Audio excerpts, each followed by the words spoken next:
pour d'autres, Dadis n'a pas confessé ses crimes et le procès n'est pas totalement assez fini.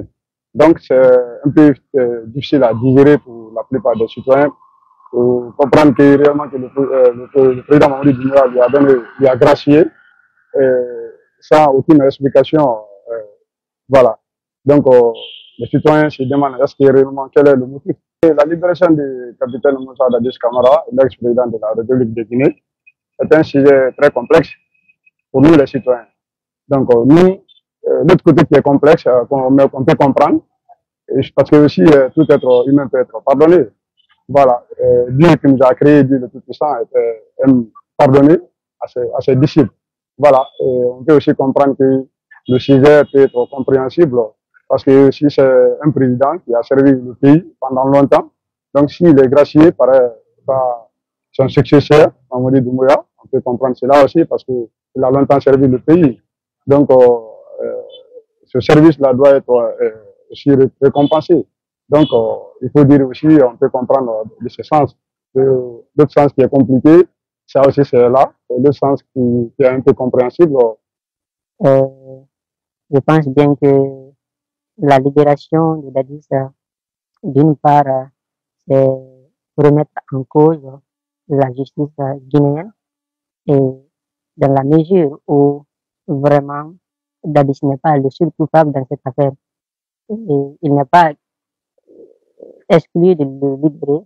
Sa libération ne sera pas aperçue de mauvais œil, dans la mesure où la grâce accordée à l'ex-président était une grâce générale pour tous les détenus. Comme ça, je pensais que ce serait plus logique.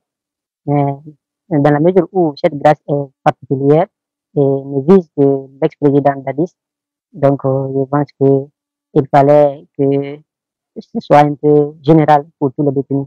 Là, comme ça serait vu dans le cadre de la réconciliation du pays. Et aussi, en le faisant, il fallait tenir compte de l'avis des victimes, ceux qui en ont été victimes, voir réellement, ou bien mettre une politique en place permettant de connaître leur avis sur cette question. Ou c'est des stratégies nécessaires pour les plaidoyeries au sein de leur communauté des victimes.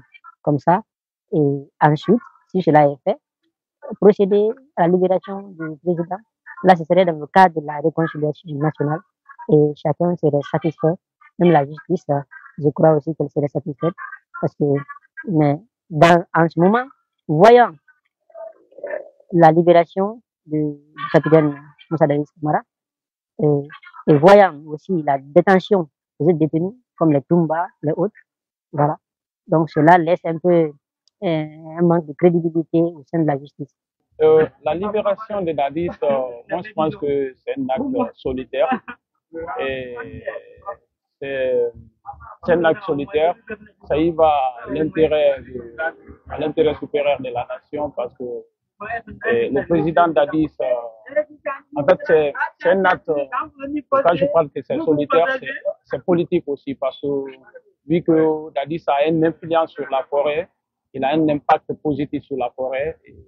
Actuellement, il est libéré, les gens ils sont contents aujourd'hui. Donc, tout ce qui va dans le sens du développement de la forêt, donc Dadis peut vraiment impacter positivement les forestiers pour accompagner Mamadou Doumbouya, comme on appelle, dans sa conquête du pouvoir en fait.